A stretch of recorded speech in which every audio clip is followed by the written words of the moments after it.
Greetings and good day to everyone. The video you're about to watch was originally recorded January 2019. It's an interview I conducted with my grandmother, the Honorable Mayor Mary Kay Stovall Tapley. She was the first black woman elected mayor for the state of Alabama and the city of Hillsborough, where she served for over 20 years. She was originally born December 13th, 1921. At the time of the interview, she was 98 years old. Recently, she transitioned at the grand age of 102 on April the 25th, 2024. So in honor of her memory and her legacy, I decided to release this interview so she could tell her story in her own words. Enjoy. All right. How y'all doing today? Y'all know who I am. It's your boy Suave, the Star Child. And I got a very special guest with me here today. This, how can I just want to, I want to roll out the red carpet for you. This is my grandmother, Miss Mary Kay Stovall. She is legendary in her own right. In her 97 years, right? You just turned 97, right? I turned 98. Excuse me, she just turned 98 in December. The 13th. The 13th of December, she just turned 98. Almost 100 years, man. That's a lot of experiences she's had. In her time on this earth so far, she started not only as being she was a librarian, a school teacher, librarian. Started out. She also was a businesswoman, taking over Stovall Funeral Home, which my grandfather started, and when he passed, she took it over and ran the day-to-day business. And also later on, she would become the mayor of a town called Hillsborough, Alabama, for about 20 years. You were the mayor, right?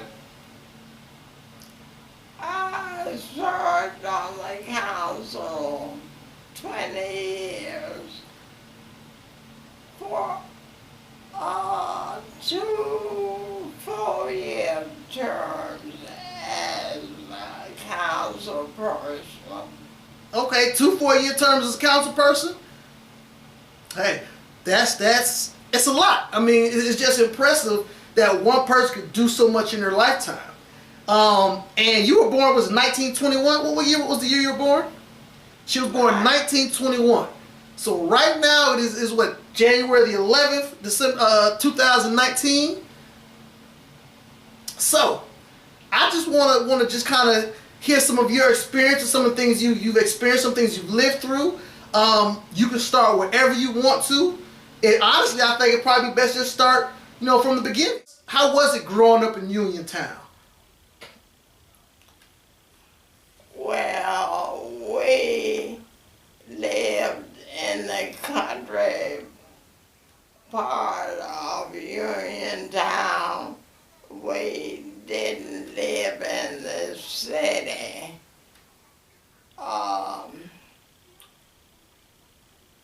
That reminds me, everybody who came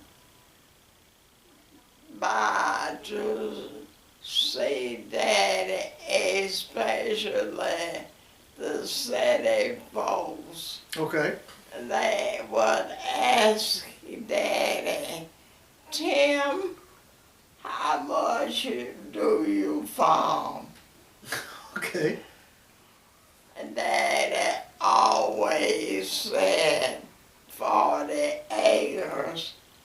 And that led me to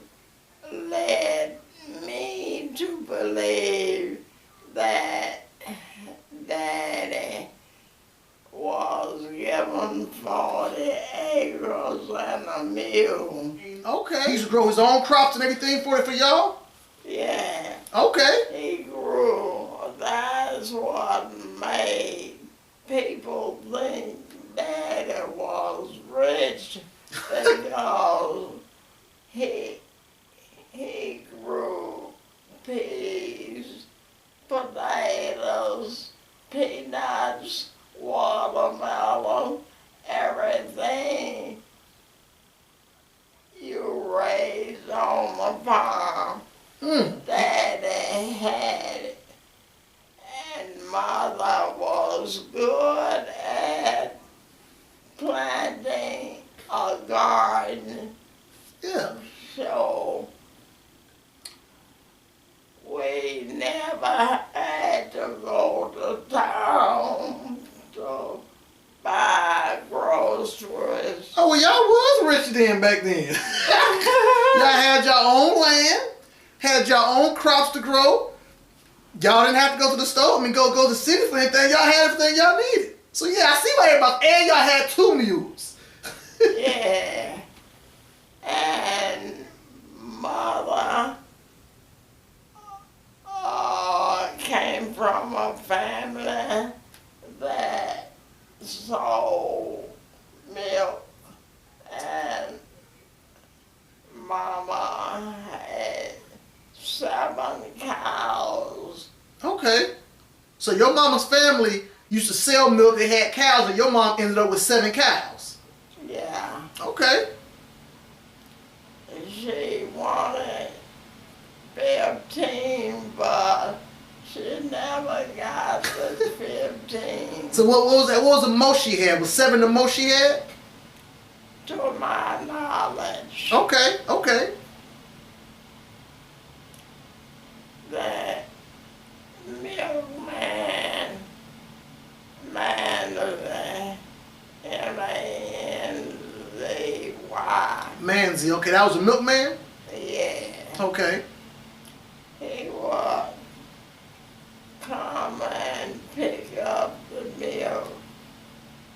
My brothers, Tim and Fred, would haul the milk about 10 gallons of milk and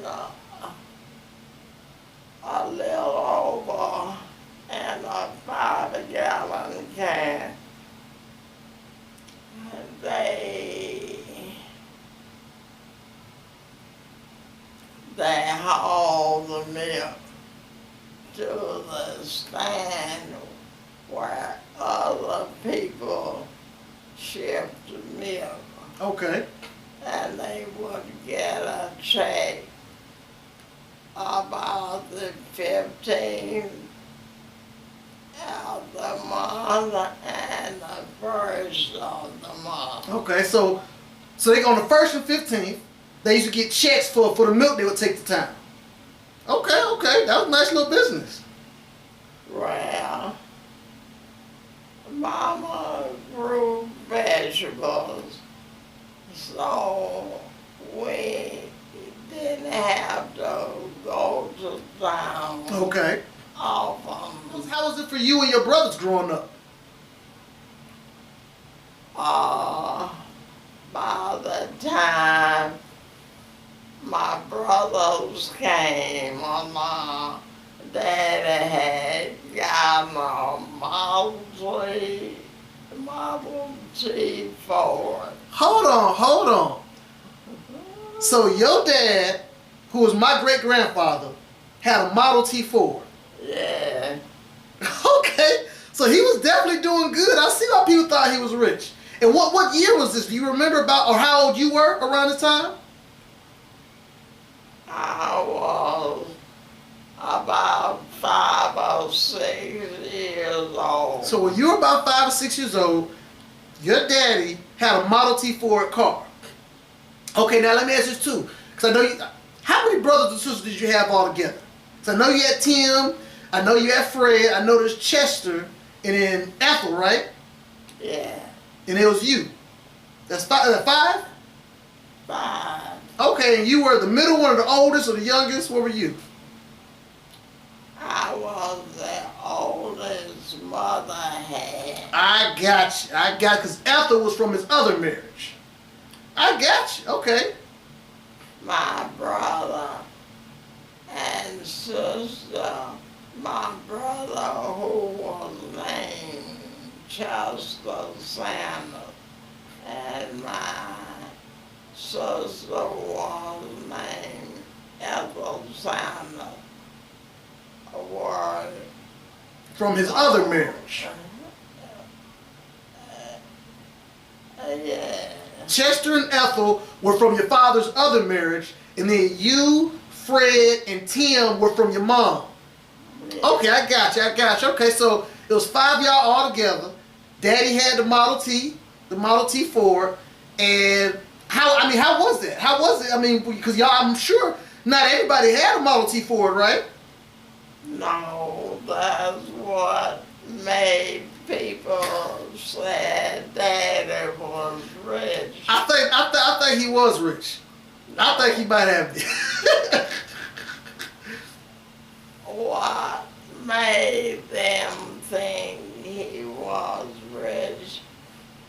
The car and mother and daddy grew their food. Okay.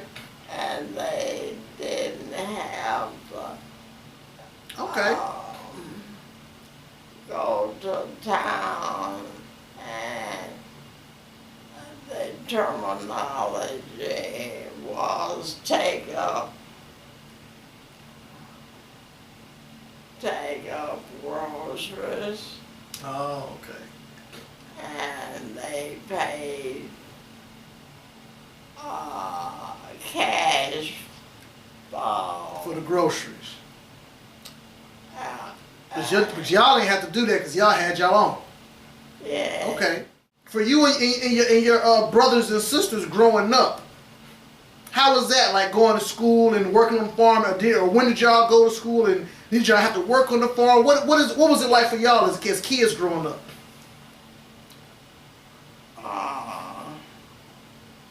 My sister married when I was about 5 years old. Okay, so that's Ethel. Ethel married. And how old was she when she got married? I don't know. So Ethel got married, and what about you, Tim, and Fred, and Chester? What was you after she got married? What was like after that? Well, when my sister got married, I remember I was 5 years old. Okay. Because she got married on Christmas Day. Okay. And I was about 5 years old, and I know where the kitchen is, and I would go from the bedrooms to the kitchen, and one lady said, "Who's that little girl?" Always pushing somebody's legs. You was pushing somebody's legs. I needed to get to the kitchen. And you was 5 years old, so you was small. Yeah. So you be moving people's legs out the way. Yeah. Okay. I knew where the kitchen was. Yeah. And I was going from one room to the kitchen. Okay. And they were in my way. They was in your way, so they had to move. Yeah. I got you. And I remember a lady who asked who little girl that is. And they called Mother Estelle. And instead of Estelle, that's Estelle's little girl. Okay. But I knew where I was going, and they were in the way. Okay. So I pushed the legs out of my way. I got you. So how was it being the big sister to Chester and Fred and Tim? Because I know you said Ethel had got married, so you was the oldest still. of the ones, well, except for Chester. Chester was older, 'cause I know he was from the other Bears. But so how was it like with your brothers and sisters, with Tim and Fred, I guess, and also Chester too, who was still there, I guess. Yes, I was older than my brothers. Okay, so when they got old enough, I guess, older past 5 or whatnot. I guess any stories you got, anything you want to let us know about. Well, I was the older one, and Mama left me in charge. I figured she did. And Fred. And Mama left me in charge, so I would tell Mama what Fred and Tim did, and if it was bad enough, she would whip them. Okay. And Fred was the youngest one, and he jumped on me for telling he bought me that I was 6 or 7 years old. Okay. When he was, and I would hold him. So you was being a big little bully a little bit when you tried to get mad because you told on him. Yeah. I got you. Oh, so tell me again, yeah, because I remember you told me a story one time about Fred and Tim when they was playing with the mule, or they was doing something and they got mad. He threw corn or something you was telling me about? When Fred got mad at somebody because he didn't want to take the milk to town or something, you told me one time?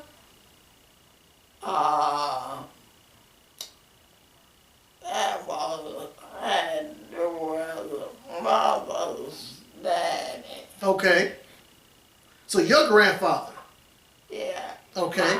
Our grandfather, Tim, Fred, and myself. Daddy had gone to town to take mother down, and mother's grandfather, mother's father was named Alfred Billingsley. Alfred Billingsley. Okay.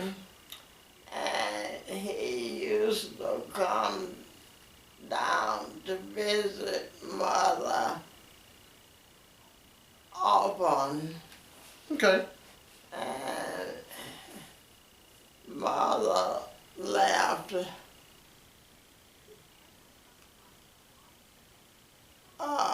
Fred and Tim shelling corn.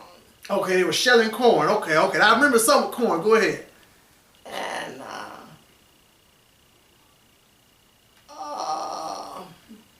Fred didn't want, got tired of shelling corn. And he threw a cup, and I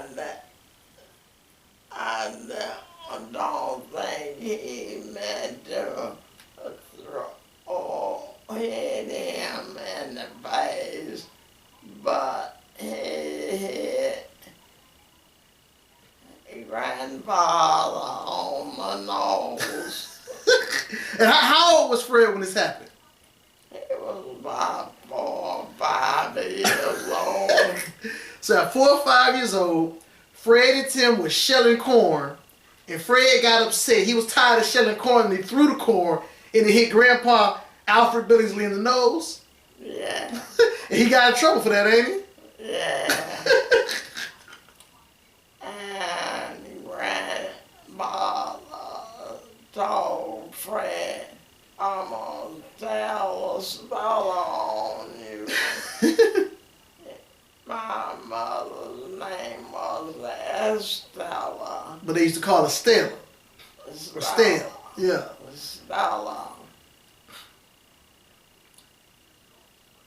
Okay, so I want to know this then. Cause I know y'all was growing up in the old South back around that time and whatnot. Did y'all ever have any? Well, did y'all have any experience with racist white people or anything in the area, or how was that? Daddy didn't have any trouble. Okay. Daddy didn't have any trouble because he raised his food to eat, and people who got in trouble were people who were renting land from the white people, and they had to, what you call it, when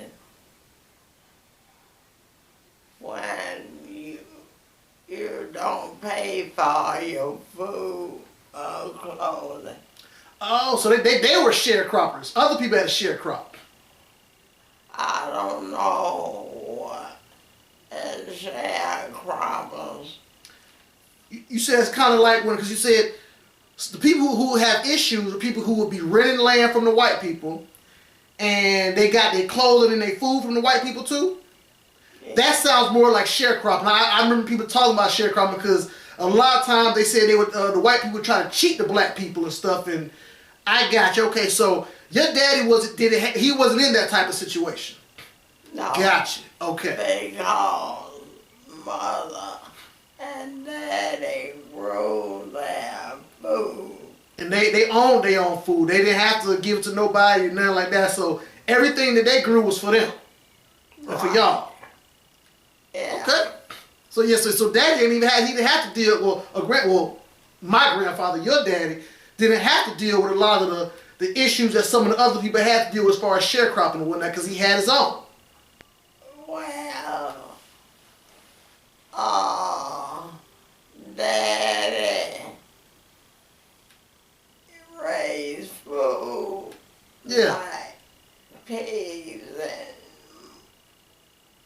watermelon, cantaloupe, marshmallow, and peaches, Y'all had all the good stuff. and they peach trees grew out in the farm. And Mama had tomatoes growing in the watermelon patch. Okay. And she grew okra, and Daddy, they grew corn, Mm-hmm. and they had made soup, Okay. and Mother grew chicken. Y'all had everything. Well, we didn't have to go to town for anything but stuff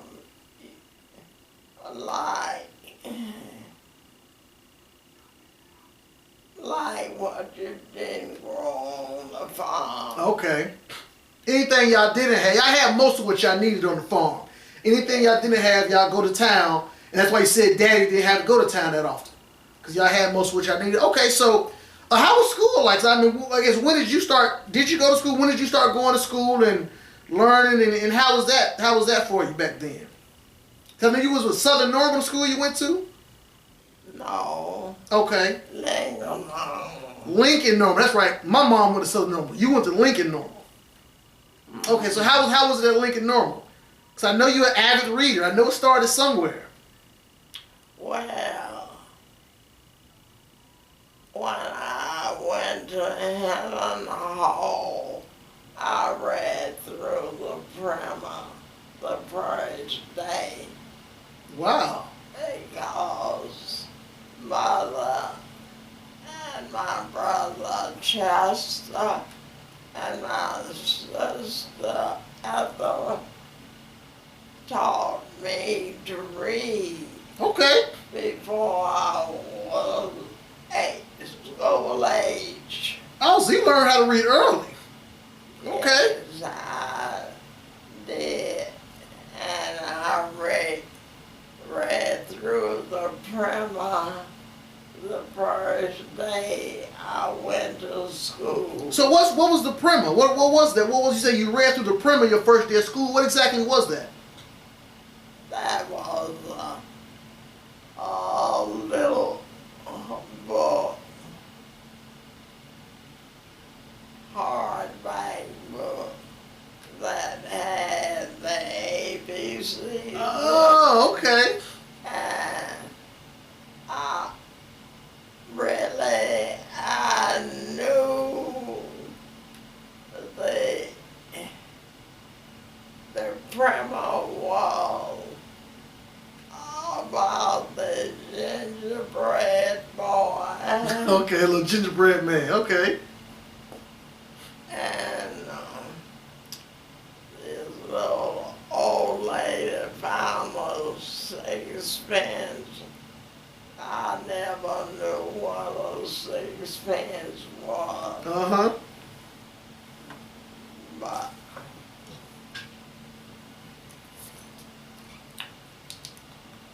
I read through the primer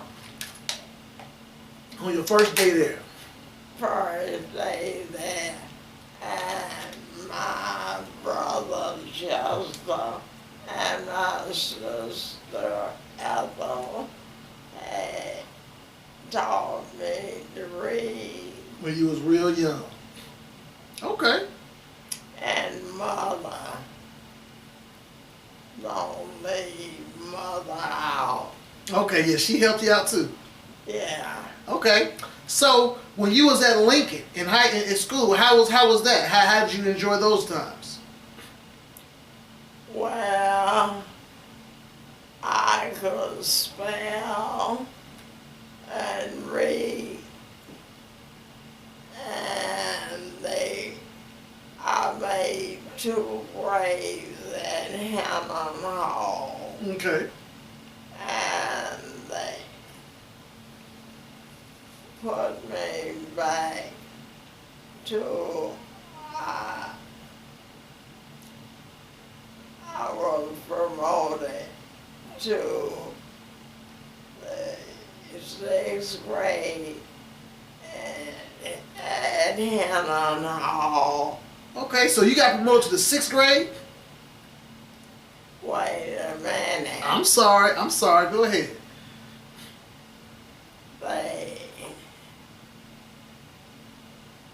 Because I could spell and read and knew my multiple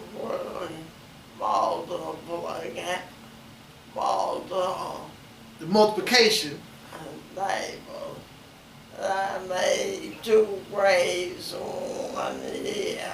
Oh. 5th grade, I was promoted to the 4th grade to the 5th, and the teacher promoted me on reading and spelling and the multiplication table, and I got promoted to the 6th grade at the end of the year. Wow. And Mother decided to say sent me to Lincoln, and my aunt knew that I couldn't see. I knew my multiplication table, Mm-hmm. and my aunt Evelyn Okay. knew that I couldn't stand the sixth grade, and she,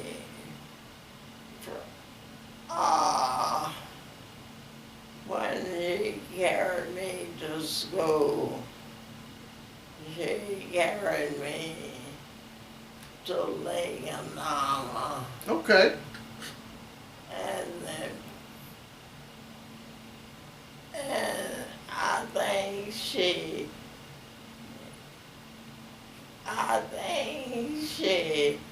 carried me to the fourth grade, Okay. and Lincoln Mama put me back to the third grade.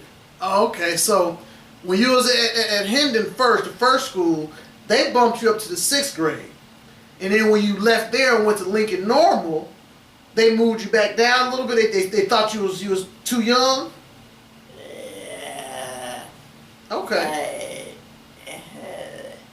They thought, they knew that teachers in the rural area had too many children to do them a just great.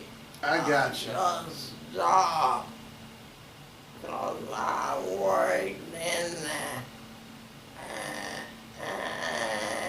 the rural area in Uniontown, Mm-hmm. and there is no way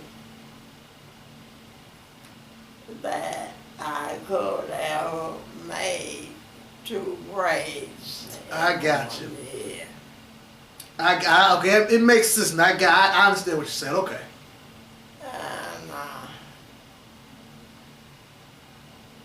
so,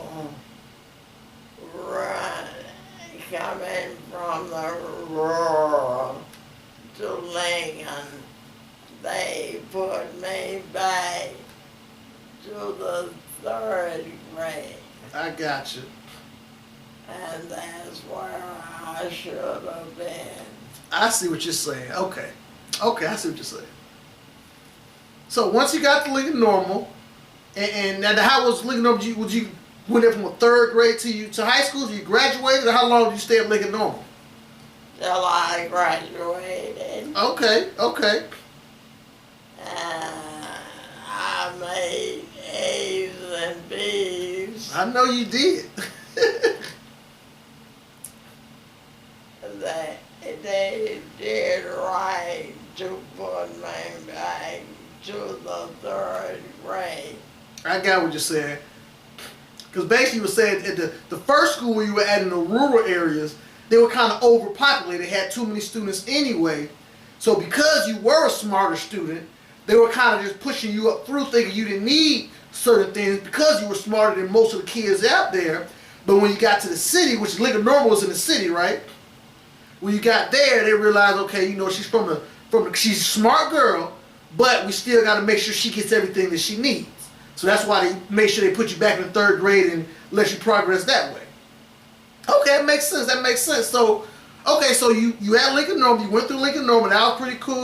That was Lincoln Normal segregated? Was it blacks and whites or just blacks? Black. Okay, I got you.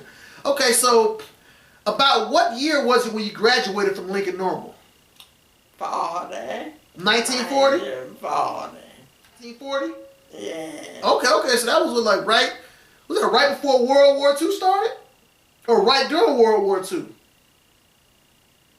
It was before World War II started. Gotcha. Because I was a freshman and State. Okay, Alabama State. And the girls was saying that on the dormitory, the girls were saying that they fighting war. Mm. And we got scared and wanted to go home. That's why, because y'all were at college at that time. So when the war started, you were in college, and y'all just kind of got scared. And y'all really, okay, I got you. Okay. So how was it during that time, Billy? Because you were in college while the war was going on. How was it for you during that time? We were scared. We wanted to go home. Okay. Now, did y'all go home or did y'all stay there? We stayed there. And remember that Tuskegee got into forgotten how Tuskegee, but they flew planes. The Tuskegee Airmen, yeah. Cause we were shown a picture of the Tuskegee Airmen. Okay. And remember, they bombed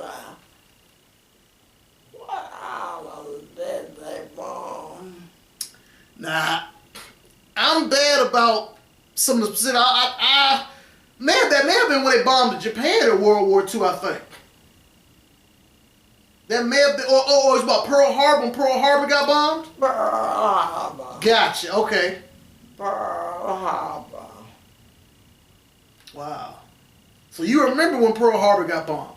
Yeah. Wow. Yeah, that had to be a scary time. We wanted to go home. I bet y'all did. Okay, so how was it, I guess, once the war ended? How was that? I know y'all were happy it was over with, but...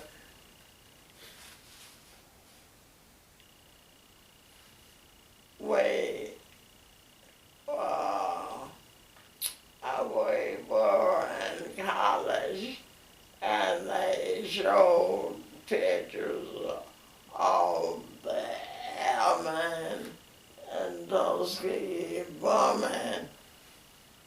What islands were they bombing? Okay. Hawaii, Philippine Islands. Oh, in the Philippines, okay. Okay. So, how was college life for you in Alabama State back then? How was it in college? College was fine. I didn't have any trouble Okay. because I had gone to Lincoln Normal, graduated from Lincoln Normal, and basically they taught us what we needed to know. So Lincoln Normal prepared you for college pretty good. Okay. So tell me, so because I know at one point also you went to Clark Atlanta at one time. Later on. I went to Clark, Atlanta when I started working. Okay. I wanted to be a librarian. Okay. And they didn't give a degree for a librarian at Alabama State. Okay. Now, what I did, I took books like this and read it after I was working at in public. Okay, Marion Public Library? No, Marion Public School. Oh, okay, gotcha. They carried grades from 1 to 6. Okay. And the supervisor, I was working at a school below Uniontown. And well, I forgot what the name of the old school was. Okay. But both of them were church schools. Okay. Named after our church. And that's where everybody was getting to daddy. And they say, couldn't tell daughter, teach down here. Yeah. You know, I was little.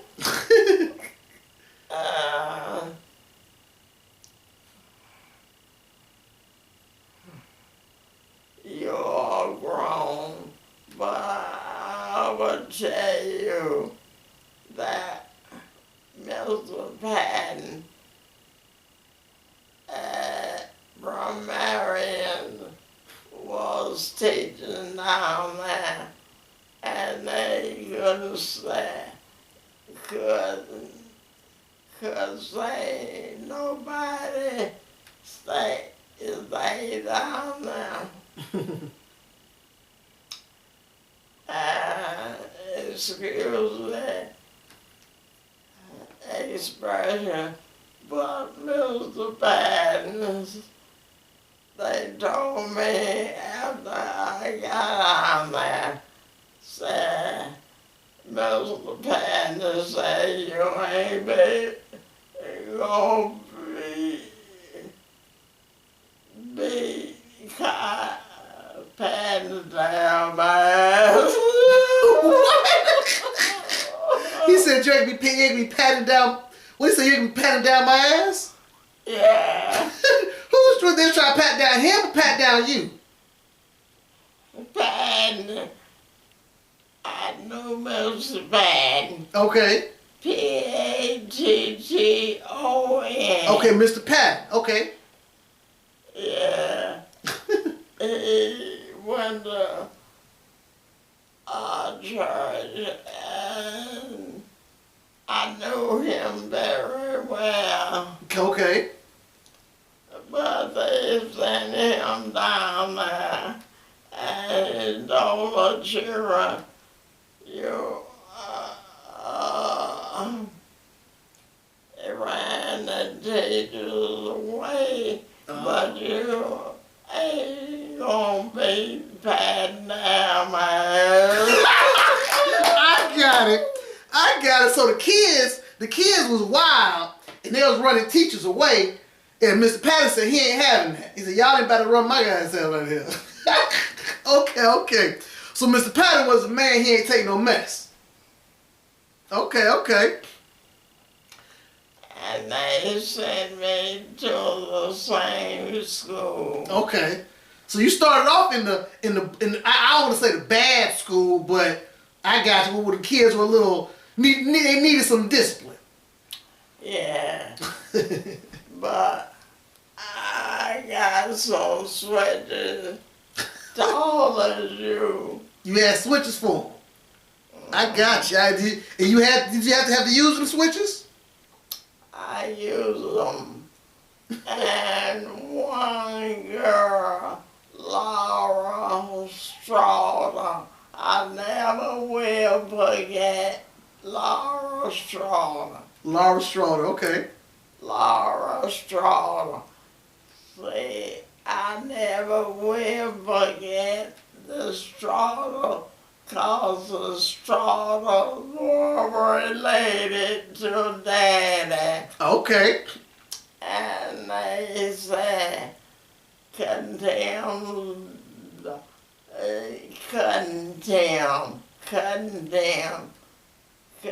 them daughter teaching at this school, Okay.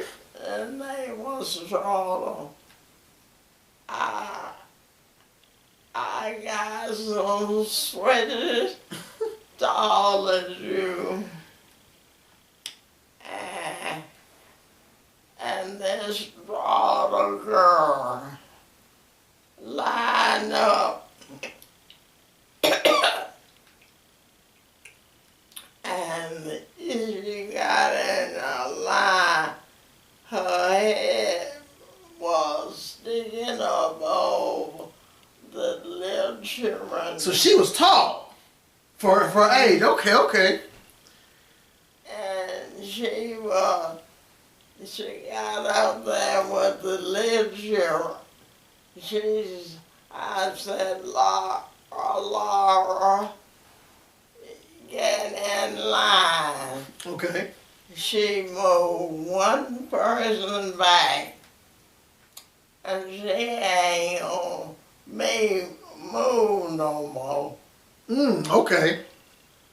See, that's what I had to deal with. I said, if you want to go to school, go up there and tell the superintendent that you want my position. I said, hit the road right there. I said, hit the road. I was little.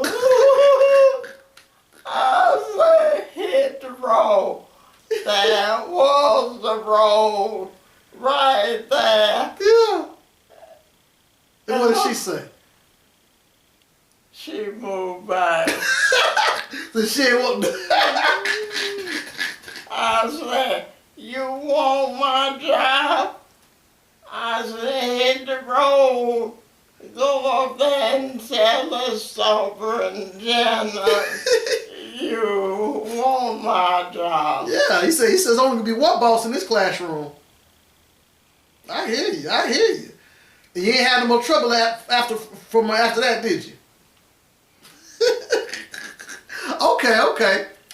So after you graduated from Alabama State, you started teaching in Marion, right? You were teaching in Marion because that's where you said where Mr. Patton was. Mr. Patton was in Marion County Schools, right?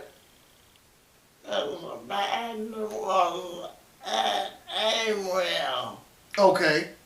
He was the one that I think that was the procedure. Okay. There. Okay.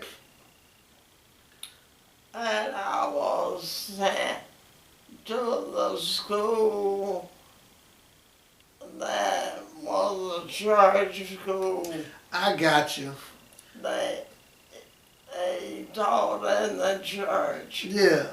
And Strata was related to Daddy. Okay, so they wanted you at day school. The Strata. Okay. Mm-hmm. Strata was the girl. Yeah, the tall girl. Mm-hmm. And you said her family knew Daddy, right? Yeah. Okay. Daddy was supposed to be Kendall the Stratas. Okay. And she knew it. And they was saying, condemned daughter. Gotcha. And she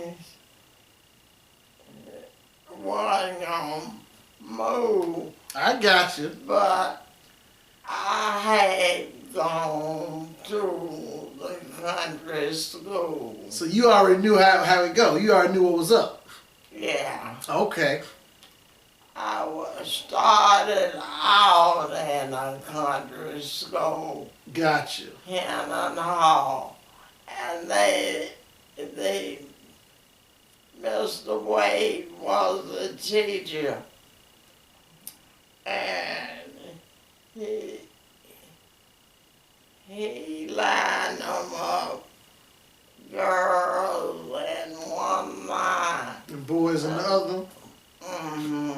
okay. And according to height. Gotcha. That's why she was supposed to be in the back, because she was taller than everybody else. I gotcha. Okay, so at what point, I know you said you didn't start going to Clark until after you started teaching. Well, Miss Mitchell, Mary Ella Mitchell, Okay. was the supervisor. And she said to me, Miss Kate, I'm going to move you up to Marion Public. Gotcha. Okay, I got you now. Okay. And she said, you too good a teacher to be down here. I gotcha. And Marion Public, they had promoted and 6 teachers. They carried 6 grades. Okay. And she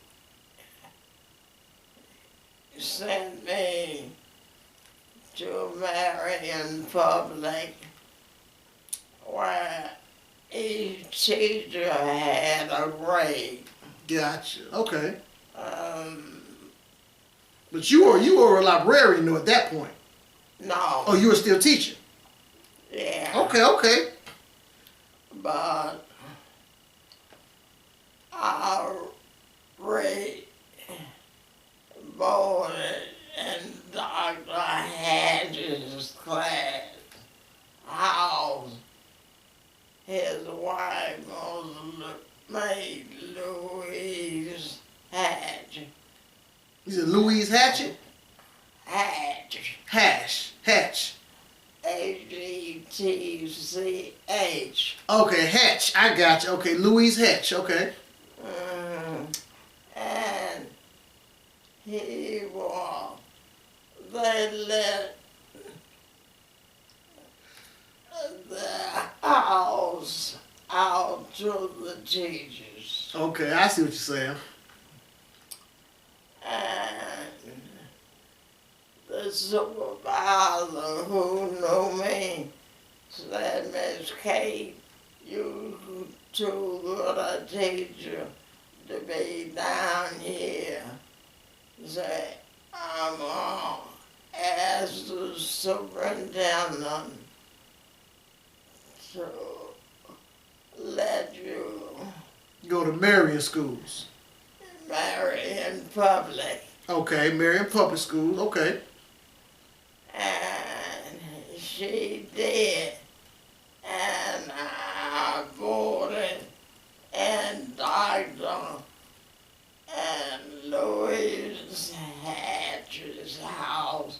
Okay. They had a house. I told them, and I read books like this. Okay. And I ordered books.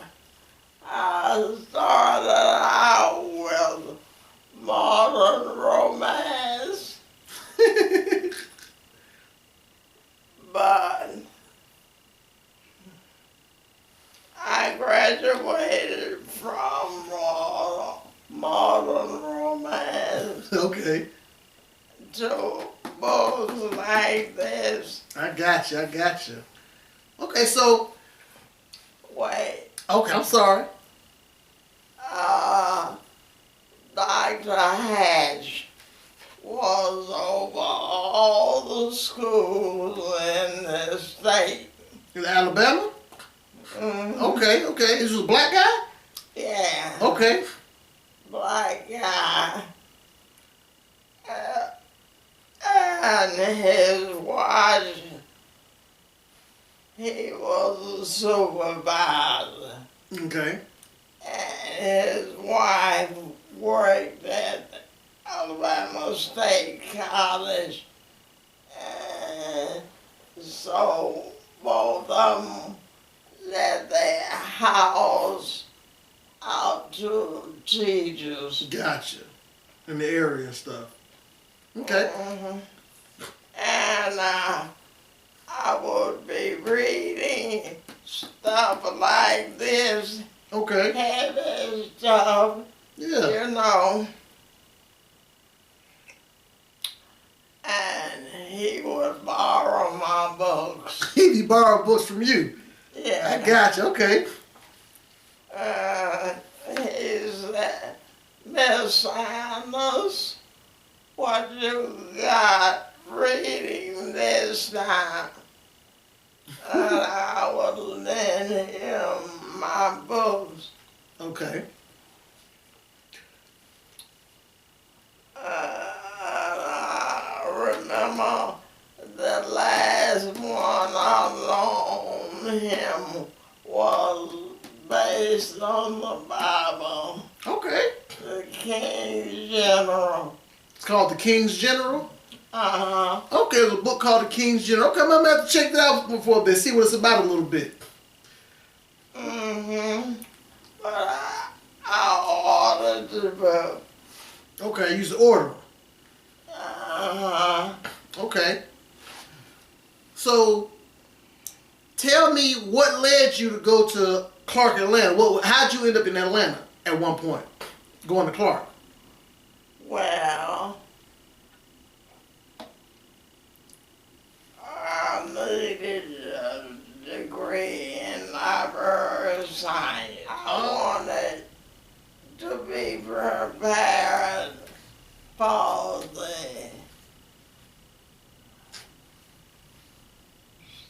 subject area. I got you. And I knew that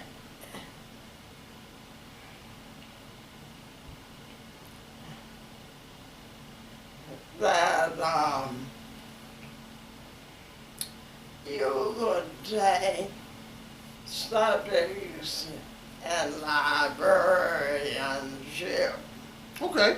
but you couldn't get a degree from Alabama Gotcha. State. So that's why you had to go to Clark. Okay. So, how was Clark back then? Around what time is this now? When you went to Clark? Around what year is that? I think I graduated from Clark. Denise got a book back there. Okay. I'll show it to you. Okay. But you think it was around what time? 73. Okay, it's around 1973. Okay, so how was, in 1973, how was it in Atlanta? Because I know it wasn't nothing like it is now. How was it in Atlanta, and how was Clark, Atlanta at that time? Or Clark, they used to call it Clark College back then, right? Okay, so how was it going to Clark College back in 1973 and living in Atlanta, being in Atlanta? Where were you staying when you were going to Clark? Were you staying on campus? Stay on campus part of the time. Okay. And my girls grew up and their daddy had died. Okay, to my mom, right? Yeah. Okay, I got you. Okay, so Hold it just a minute. And I couldn't get a degree at Alabama State. because they didn't have it for librarian. Okay. But I took subjects in librarianship. Okay. And I got my master's from state. Okay. I got it with leading study subjects librarianship. Okay. Okay.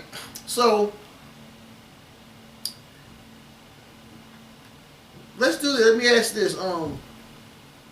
Because I heard you say when you were in 1973, when you were going to Clark, uh, my grandfather had already passed, right? So he had passed. He passed. My mom was young. She was like 12 years old or something. Okay. So when you were at Clark, where were they at? Were they still in Alabama? Were they with you? Let me tell you. We're gonna pick up where we left off at. The last thing we were talking about, we were talking about about you going to Clark College, okay?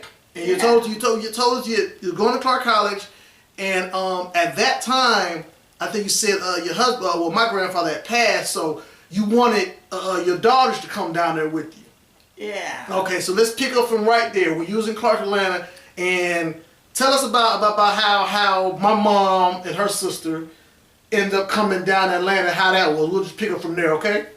Yeah. Because you said you wanted your daughters to be with you in Atlanta when you was going to college. So tell us about that and about how that went. They were 6 years old, and Audrey maybe 4.5. Okay. And they were staying with a lady who Mrs. Carrie Robinson, the state librarian, had recommended. Okay. And they were near the campus, and by the time I would get out of class, I would see them running to meet me. So they'd be waiting for you when you got out of class? Yeah. Well, they had to come about a block and a half. Okay. And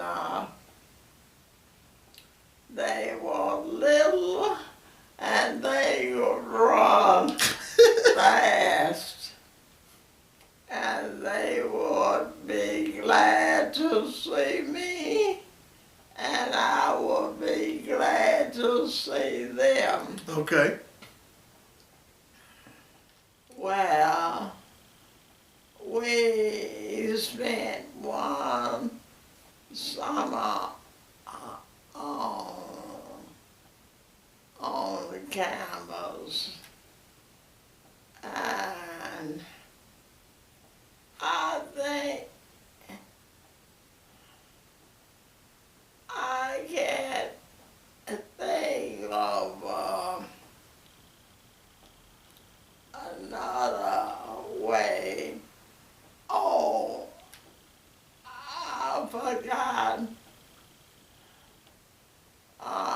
In class, the instructor questioned me about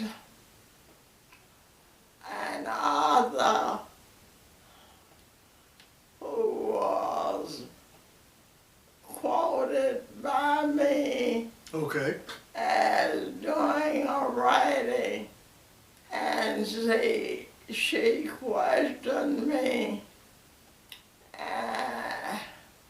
and she said, "Where you get your information from?"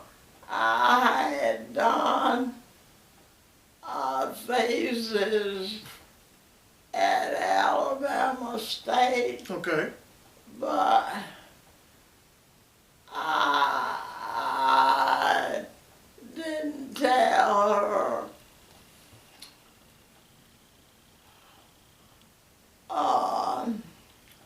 I decided I would go Okay. and bring my thesis back Yeah. to prove what I was saying. And when I walked in the room that morning, we had a 9 o'clock class, Okay. and she recognized my thesis Yeah. in my arm. I didn't get to show it to her. Uh-huh. And I believe she said, after I spoke good morning to her, she said, I believe you, Miss Stovall. So yeah, you went back and got the thesis to show her, to break it down for her. Yeah, but I didn't have to show her. Because she saw it and she believes, okay, you know what, I see you did research already. Okay. Okay. Is there anything else about Clark College or about your time in Atlanta you can think of? No. Okay, so let's transition, I guess. It'll tell me, I guess, how you came to get into politics. How did you start, what happened that got you into the becoming the mayor of Hurstboro, becoming a part of the city council? How did that happen? I was writing for the Union Springs Herald. Okay, he was working for the Union Springs Herald, which is the newspaper, right? Yeah. Okay, so he was working for the newspaper, okay. A lady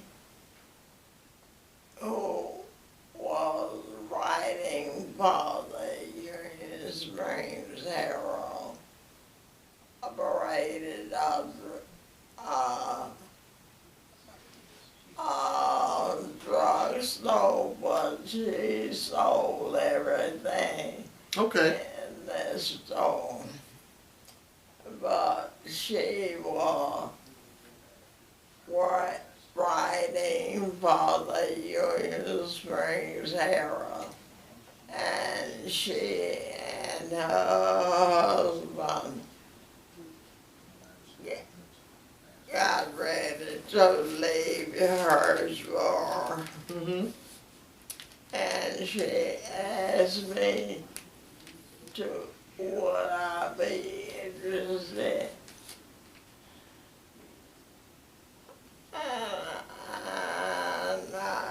See, that's would you be interested in what? In running the newspaper? Or you talking about the Operating,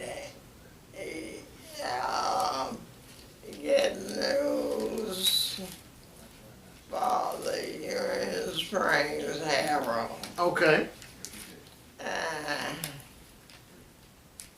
She told me it was a weekly paper, Okay. and I had to get it in the weekend because they go to press on Monday. Okay. And so friend from that, I said, me, you are writing Union Springs Herald. She said, you can do it. And that's how I came to write for the Union Springs Herald. And people around Hurstboro and Union Springs, Tuskegee, and out in the rural areas, I got papers, some of them got them through the mail, Mm-hmm. and papers right around in Earthsville. Now, I do remember that because I remember at one point when I was little, I used to ride around in the back seat, me and my cousin, during the summertime while you delivered the papers sometimes. Yeah. So I just want to get some clarity on something right quick. So you're saying that at one point in time, you were running the funeral home, you were still teaching, and you were writing for the Union Springs Herald all at the same time? Wow. You was doing a lot. Yeah. Okay, so at this point, you're running a funeral home, you're still teaching, being a librarian, and you just start writing, taking over writing for the Union Springs Herald newspaper, and delivering the papers and everything for that. And because you're writing a newspaper, obviously people all around are getting to read your material, getting to know more about you. So is that kind of how you ended up transitioning into politics? Did someone elect you, or did you see an open there? What made you go into politics? Well, I went to the meetings of the council. Okay, so you just go to the city council meetings. Yeah. Gotcha. Okay. And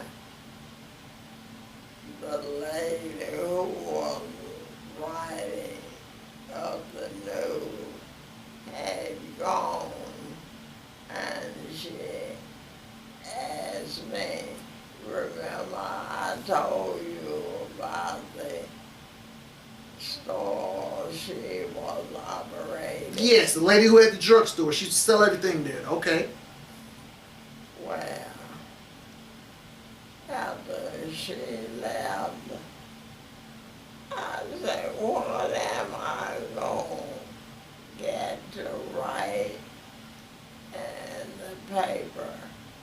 And I started writing up the news for the city council and churches having programs.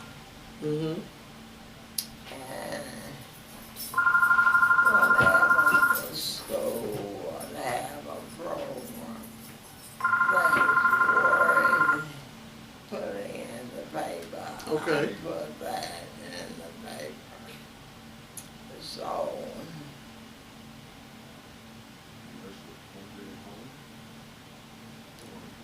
then one man, a white man, told me that Mary Kay, are you familiar with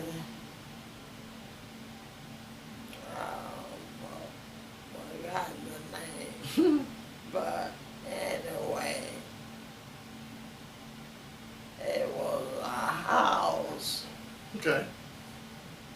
and the funeral home was a house, and it had a kitchen because it was a house. Okay. And he told me I could borrow $150,000 Well, for the house? to renovate the funeral home. Oh, okay. So he loans you $150,000. Oh, Not him, okay. Okay, I got you. but it was people that loan money Gotcha. to business. So you got a $150,000 loan, so to change the funeral home from make it more of a business front. Because I know you said at first it had a kitchen and other stuff in there. Yeah. So you had it renovated to be an actual place of business overall. I built it from the wound up. Okay. I got what you're saying. Hold on. Okay, so at first, where the funeral home is right now is not where it was always at.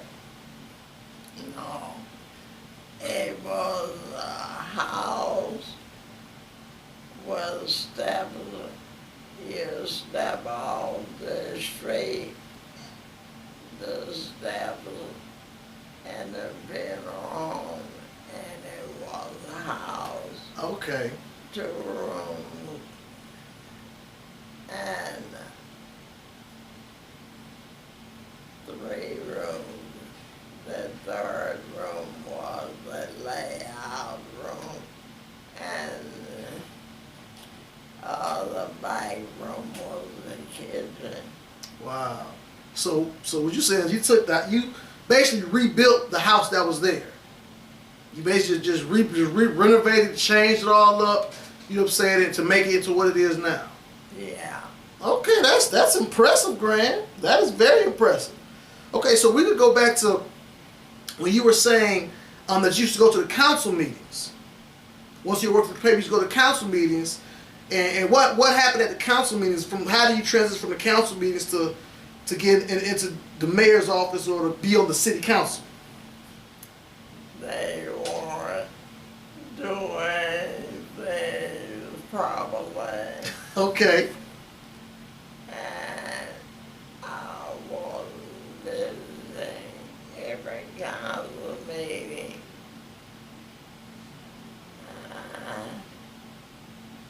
They were people who they just picked up. John Williams was the mayor, and he was stealing cows and things. Hold on. You said this man was stealing cows? Yeah, that's what they said. And he was the mayor at the time? Yeah, And was this a black man or a white man? white man. Okay, so it was a white man who was the mayor at the time, or on the council. They weren't doing things properly. And he was one of the things he was accused of was stealing cows. Yeah. Okay, go ahead, continue. The funny thing, after they got to know me, I couldn't go anywhere. But what they was asking Mary Kate, is John Williams stealing cow? Now, did you write about that in your paper? No. Okay. I didn't know about it. People was saying, but he was stealing cows. That's funny. The funny thing about it, he was selling beef, meat, and stuff on a Saturday, and the people were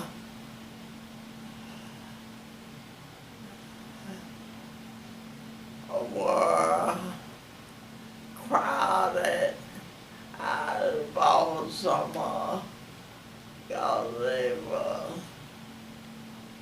good. He was selling it cheap, and when he got to be mayor, he was stealing cows, Gotcha. and there was no fence between the city hall and my property. Okay, that's right, 'cause the funeral home was right behind the city hall. Yeah. Gotcha, so there was no fence at that time. Okay. And he asked me, could he unload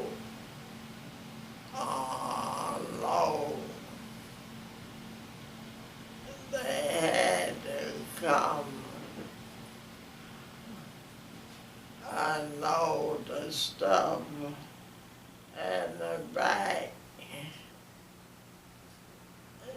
unload it. So they had to come by your property to unload it or something? No. Okay.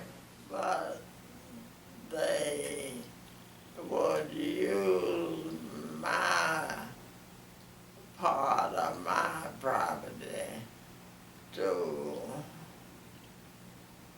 unload the Okay. truck, and people would raise their hand.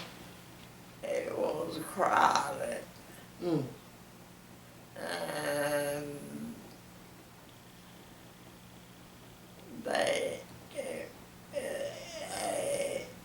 they would usually come on Saturday. Black folks used to trade on Saturday, Okay. and people were all crowded, and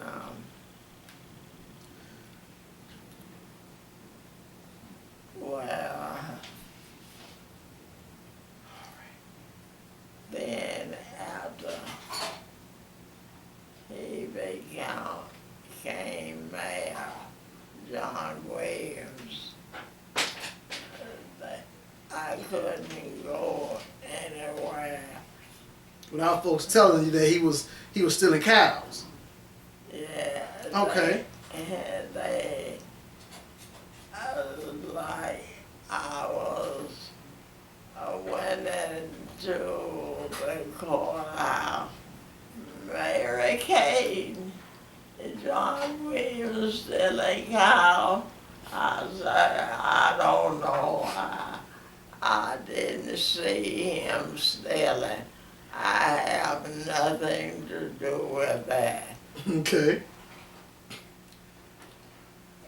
So at what point did you decide to run for mayor, or did you decide to join the city council first? I joined the city council first.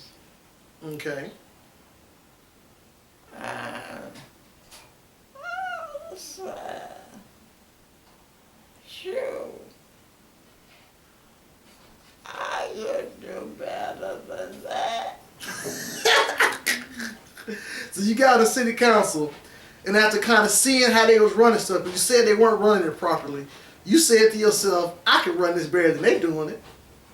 Okay, go ahead. So is that what made you, that's when you first decided to run for mayor? Yeah, Okay. I wrote up that article first. I was sending it, I was taking it to Union Spring on Monday morning. Okay, the paper. Yeah. Yeah.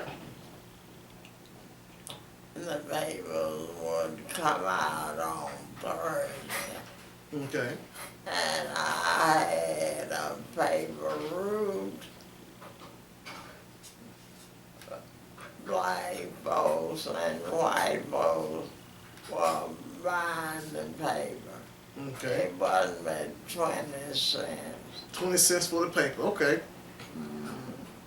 And that put me in the public eye. Gotcha. So this man running a store said to Mary Kate, you can borrow some money. Mm-hmm. That's when you renovated the funeral home. I Okay. built it up from the ground. Gotcha. So, at the point when you said you decided to yourself that I can run I can do mayor better than they can. Did you decide to run? Like, did you print it in the paper, tell people you were running, or how did you you just elected somebody? Did they ask you if you wanted to run, or did you just nominate yourself, or? a form you have to fill out, Okay. and I operated as a council person, Okay. and that gave me the opportunity to output. You need some water? Are you fine? That Okay. gave me the opportunity to say what I wanted to say. And then people, white and black, Mm-hmm. bought the paper. And more and more people bought the paper. And I just decided to run for mayor. Okay. So, do you remember what year it was when you first decided to run for mayor, or around what time it was? Okay. So, did you get elected the first time you ran? Yeah. Okay. Was it a close election, or was it? Or did you have to run against the guy John Williams? Did you have to run against him, or was he still trying to be mayor? All the people were running, Okay. but let me tell you, a lot of people weren't voting. Okay. A lot of people weren't voting. Gotcha. Okay. People in the black community were not voting. And reading, I was a wide reader. Mm-hmm.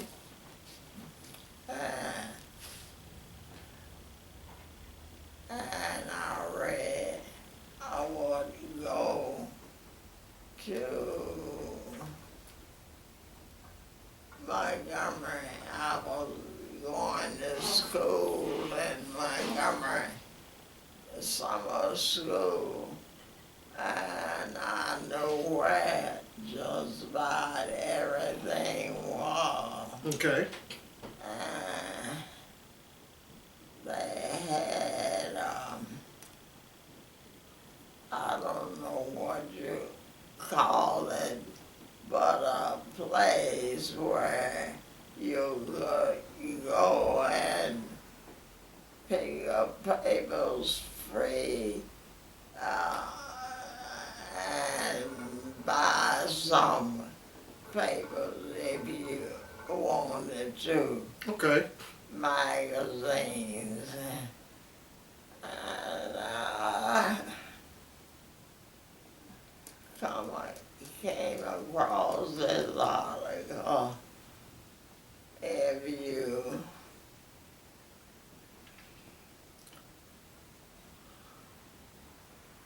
what was this article called?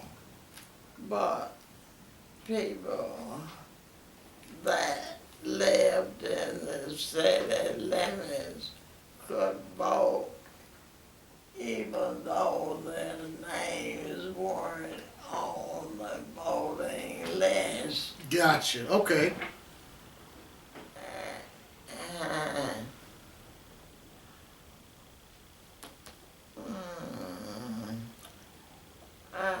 a lot of people, black people, 20 votes. I got 20 votes of the people who wanted only. I mean, my hearing correct, you're saying there were about 20 people whose name weren't on the voters list, Right. and you was able to reach out to them to let them know they could still vote because they were in the city limits. Yeah. Okay.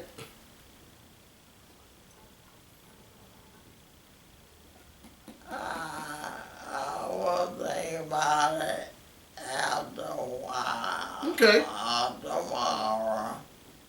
Okay, that's fine. We can. Well, now actually that'd be a perfect. Now is a perfect place for us to kind of just take a break for now. You know what I'm saying? And we'll come back to it tomorrow or another day. Okay? Oh, let me finish. No, definitely go ahead and finish. Oh, I read widely, and I picked up this paper that said if you lived in the city limit and your name was not there as a voter, you could still vote. Okay. I got 20 names that was in the city limit and they weren't voting. Okay. And I remember quite vividly the lady stayed downtown back of the jailhouse. Okay. And her name was not on the voters list. Okay. And I had girls working,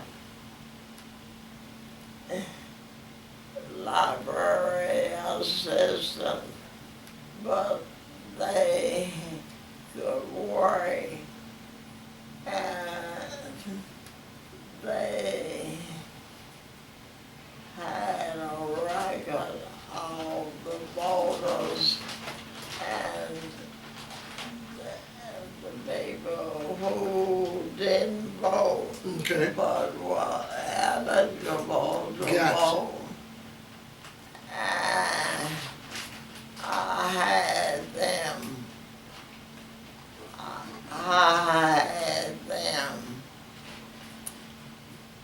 watchers.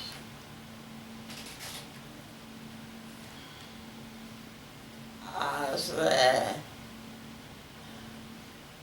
you get the names of these voters. Okay.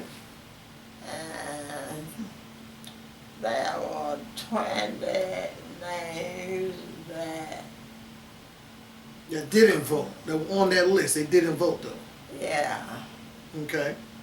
the names were not on the voting list, but they were eligible to vote.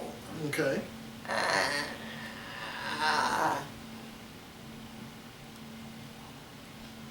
I wrote the names down. Okay. And I had these girls watching Yeah. for me. Okay. Now what were they watching? These librarian girls. What were they watching? You said you had them watching for you. Yeah. There were 20 names that were eligible to vote. Okay. And I gave the girls, a group of girls. So did they reach out to those 20 people, that group of girls you had? Yeah. Gotcha. Okay. So you. Let me finish. I'm sorry. Go ahead. Finish. I will answer your question when I finish. Okay. I had a list of 20 names that were eligible to vote. Okay. And they was like Miss so-and-so and eligible to vote. And she had voted. And went to the lady's house. She was cooking late that evening, I said, she said, I got on my apron. I said, you could both shave and tied that apron and threw it on the bed. That's funny. I should have written that name down, but she bought it. Okay. I drove my car round there and picked her up, and I said, you can vote now. And her name was not on the voter list. Okay. And I had girls watching Mm-hmm. when they voted. And Vivian, who's the mayor now, Okay. was one of the watchers. Gotcha. She was one of your girls looking out for you. Yeah, Who's Vivian? What's Vivian's last name? Vivian Covington. Okay, she's the current mayor of Hurstboro, but at that time, she was one of your librarian girls who was watching out for you. Yeah, Gotcha. Okay. and she eventually became, when I became mayor, she was on the council. Okay. But anyway, the girls that were watching out for me, Lynn was the counter. She was working as a clerk. Okay. Usually the clerk counts the votes, and she said they rushed over to the funeral home and said, Miss Stovall, Lynn says she wasn't gonna count those votes. Okay. She wasn't gonna count the votes of them people that you had on that list, them 20 people. She Right. wasn't gonna count their votes, Uh-huh, even though they was eligible to vote. yeah. Okay. So what happened then? Mr. Gray was a DC secretary. He called me and asked me how did it go. And I told him Lynn said she was not going to count the 20 votes. Okay. He said, he was in Montgomery. He said, we'll see about that. So he made sure she counted the votes. Yeah, but let me tell you,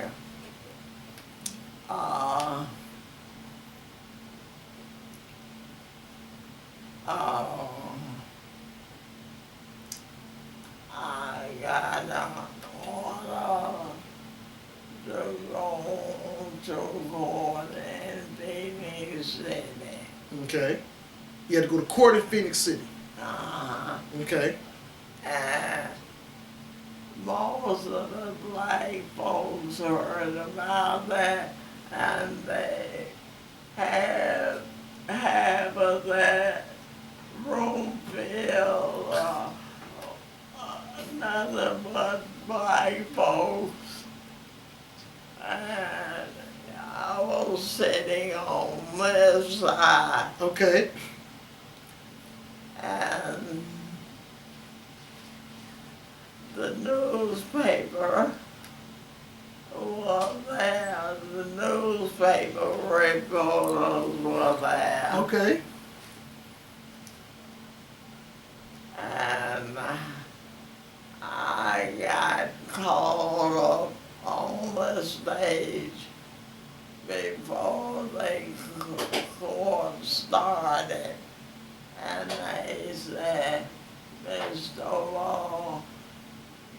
has been thrown out.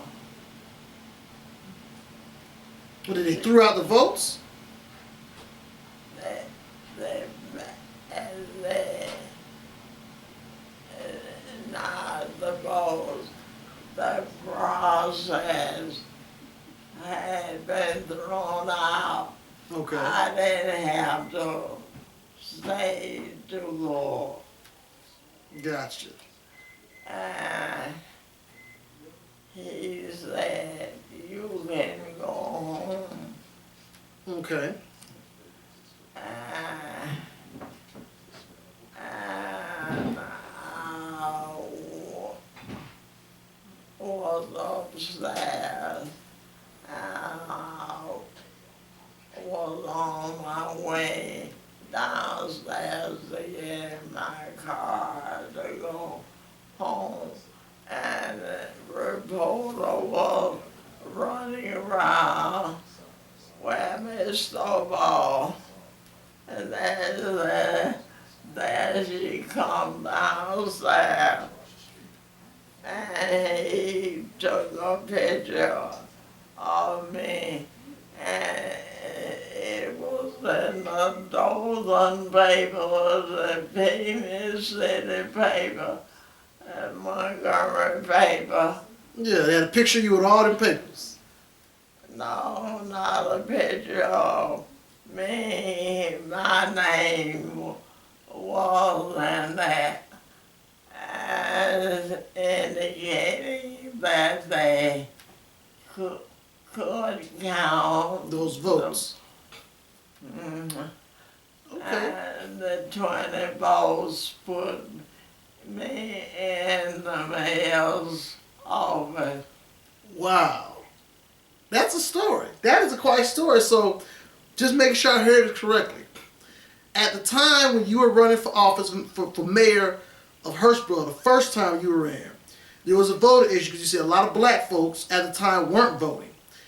And you said there was a rule that said even if a person's name wasn't on the voter list, as long as they lived in the city limits, they could still vote. So you knowing this, you went around, you got the list, you had your girls, your librarian girls looking out for you. You found out the list of the people who were eligible to vote, who hadn't voted, and you went and made them notify. You took it upon yourself to drive around and let them know that they could vote or whatnot. And then when you spoke to your friend and he said we'll see about that, and you had to go to Phoenix to have them check over the votes and everything and make sure they did that, the people came down there with you. You said a bunch of black people filled up the whole room coming down there with you to support you. Okay? And after they did that, the guy said they overthrew us, so they made sure they counted those votes. And those 20 votes that you fought for ended up being the difference in you becoming the mayor. That's an epic story, Gran. You got it. And it was in the Dozen paper, the Montgomery Advertiser, the Columbus paper. Yeah, I'm pretty sure all papers were out in one topic. That was a big happening back then. All right, Gran. I'm impressed. Oh, you know I'm always impressed. You're my favorite grandpa. I love you. Okay? But we gonna take this moment right here as a good closing point for today. And we'll come back and pick up at a later time. But that's impressive. That's cool. That's really cool, to be honest. Just that experience that you had to, and the fact that you overcame through all of that. That's I like that. Thank you for sharing that with us too, okay? All right. 20 votes. 20 votes to make the difference. All right. Well, we're gonna go ahead and wrap up for today, okay? And we'll come back. We'll set up. We'll come back another time and finish up, okay? All right. Mwah. Love you. Mwah.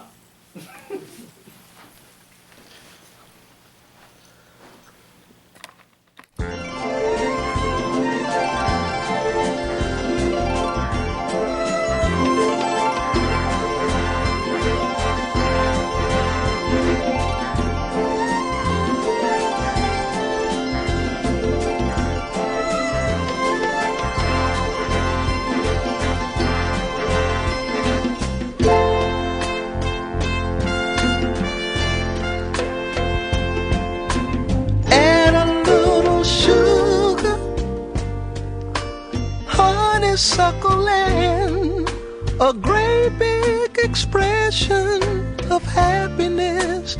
Boy, you couldn't miss with a dozen roses. Such would astound you, the joy of children laughing around you. These are the makings of you. It is true, the makings of you.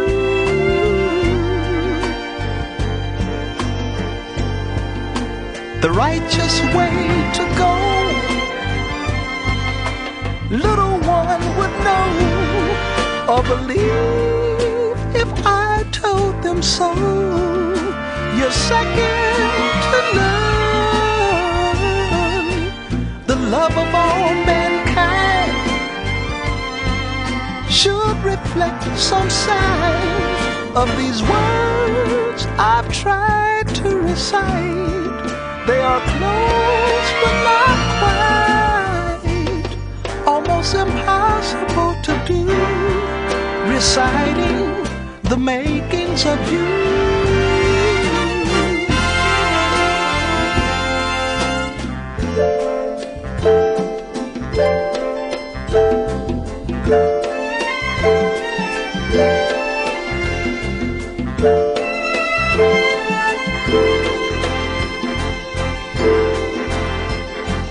The righteous way to go, little one would know or believe if I told them so. You're second to none, the love of all mankind should reflect some sign of these words I've tried to recite. They are close but not quite, almost impossible to do, reciting the makings of you.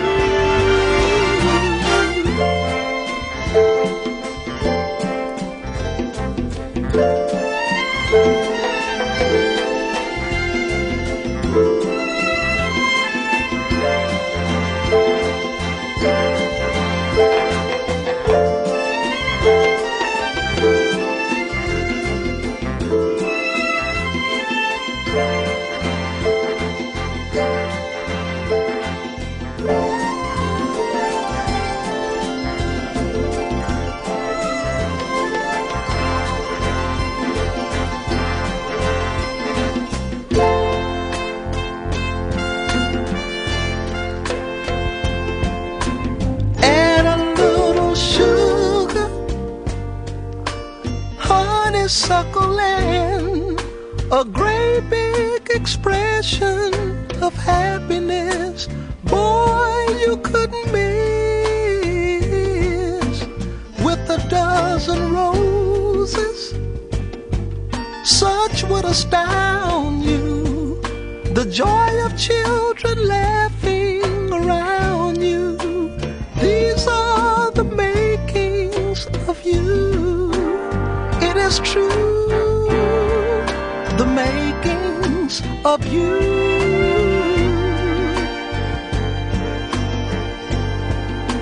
The righteous way to go, little one would know or believe if I told them so. You're second to none, the love of all mankind should reflect some sign of these words I've tried to recite. They are close but not quite, almost impossible to do, reciting the makings of you.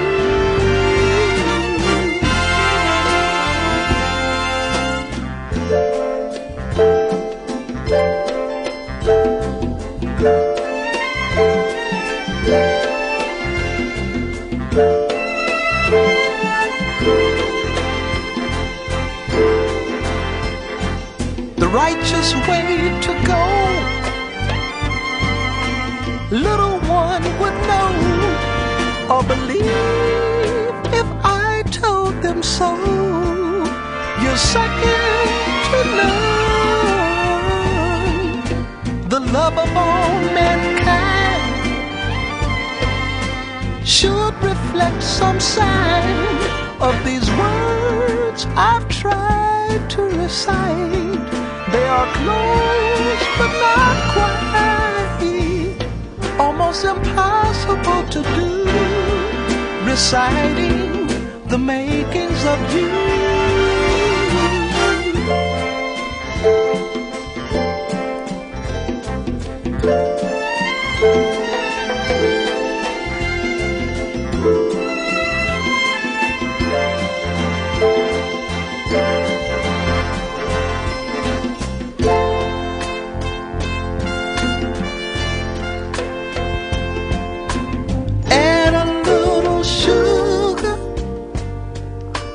Honeysuckle and a great big expression of happiness.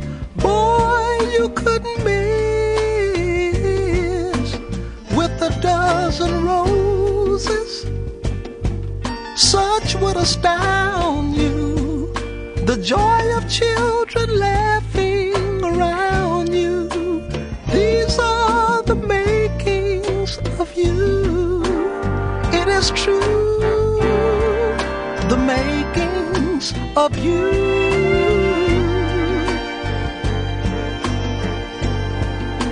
The righteous way to go, little one would know or believe if I told them so. You're second to none, the love of all mankind should reflect some sign of these words I've tried to recite. They are close but not quite, almost impossible to do, reciting the makings of you.